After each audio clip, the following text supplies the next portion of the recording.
गीता की 11 बातें आपकी जिंदगी बदल देगी।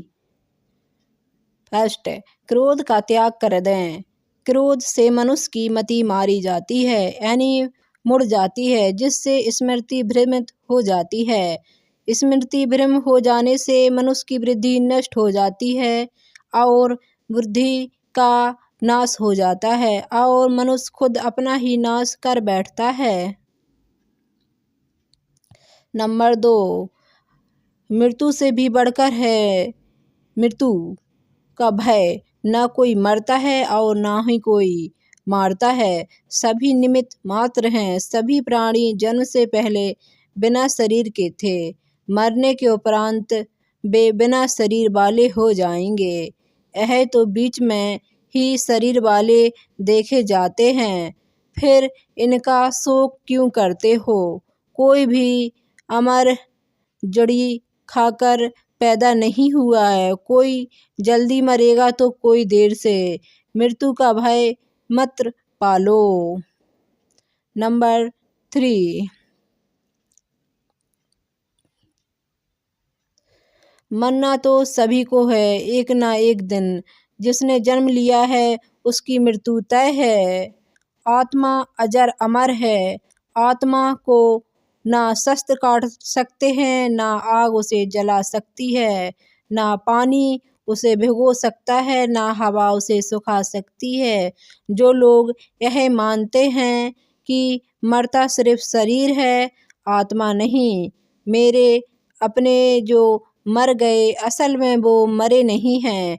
उन्होंने तो देह छोड़ी है, वो कहीं और जन्म लेंगे। ऐसे लोग ही सच्चा मार्ग ढूंढ लेते हैं। नंबर 4, कोई हमारा अपना नहीं है। गीता में श्री कृष्ण अर्जुन से कहते हैं कि हे अर्जुन, तेरे और मेरे कितने ही जन्म हो चुके हैं। आज जिसे तू अपना समझ रहा है वो पूर्व जन्म में तेरे नहीं थे। मेरे और तेरे बहुत से जन्म हो चुके हैं। मैं उन सभी जन्मों के बारे में जानता हूँ।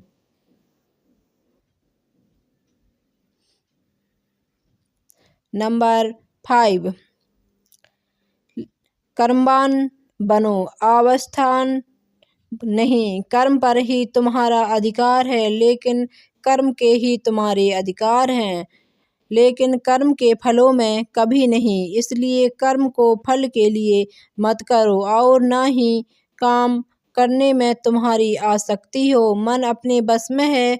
जो जो इंद्रियें जो जितेंद्रिय एवं विशुद्ध अंतःकरण वाला है और संपूर्ण प्राणियों का आत्मरूप परमात्मा ही जिसका आत्मा है, ऐसा कर्मयोगी कर्म करता हुआ भी लिप्त नहीं होता। कर्मों में कुशलता को ही योग कहते हैं। नंबर 6, नरक का द्वार काम, क्रोध तथा लोभ, ये 3 प्रकार के नरक के द्वार हैं। सर्वे अनर्थे के मूल और नरक की प्राप्ति हेतु होने से यहाँ काम, क्रोध और लोभ को नरक का द्वार कहते हैं।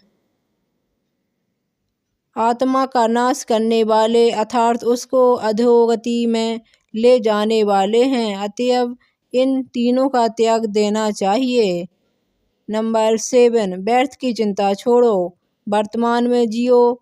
क्योंकि व्यर्थ की चिंता करते हो? किससे व्यर्थ करते डरते हो? कौन तुम्हें मार सकता है? आत्मा ना तो पैदा होती है ना मरती है। जो हुआ है वह अच्छा ही हुआ है, जो हो रहा है वह भी अच्छा ही हो रहा है, जो होगा वह भी अच्छा ही होगा। तुम भूत का पश्चाताप न करो, भविष्य की चिंता न करो, वर्तमान चल रहा है। नंबर 8, लगाव ही दुख का कारण है। तुम्हारा क्या गया जो तुम रोते हो? तुम क्या लाए थे जो तुमने खो दिया? तुमने क्या पैदा किया था जो नाश हो गया? ना तुम कुछ लेकर आए, जो लिया यहीं से लिया, जो दिया यहीं पर दिया, जो लिया इसी भगवान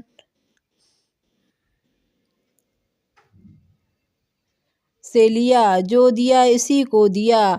खाली हाथ आए और खाली हाथ चले जाओगे। जो आज तुम्हारा है कल और किसी का था, परसों किसी और का होगा।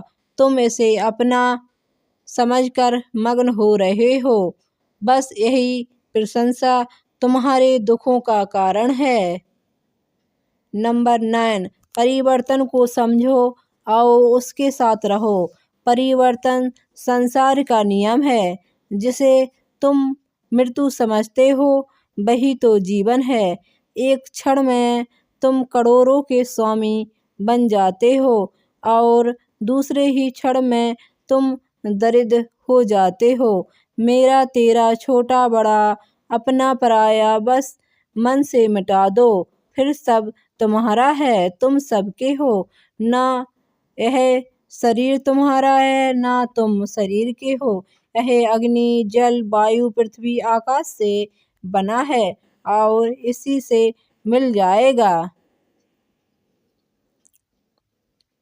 परंतु आत्मा स्थिर है, फिर तुम क्या हो। नंबर 10, धर्म की शरण में रहो। यदि तुम खुद कुछ नहीं कर सकते हो तो श्री कृष्ण कहते हैं कि तुम अपने आप को भगवान को अर्पित करो। यही सबसे उत्तम सहारा है। जो इसके सहारे को जानता है वह भय चिंता व शोक से सर्वथा मुक्त है। जो कुछ भी तू करता है उसे भगवान को अर्पण करता चला जाए। ऐसा करने से सदा जीवन मुक्ति का आनंद अनुभव करेगा। सारे धर्मों का त्याग कर मेरी शरण में हो जाओ। सर्वत्र मृत्युंजय मनंक शरणं व्रज। नंबर 10, विश्वास। मनुष्य अपने विश्वास से निमित्त होता है। जैसा वह विश्वास करता है वैसा वह बन जाता है। सदैव संदेह करने वाले व्यक्ति के लिए प्रसन्नता न इस लोक में है और न ही परलोक में है। जो कोई भी व्यक्ति जिस किसी भी देवता की पूजा विश्वास के साथ करने की इच्छा रखता है, मैं उस व्यक्ति का विश्वास उसी देवता में ढूंढ देता हूँ। बोलो राधे राधे।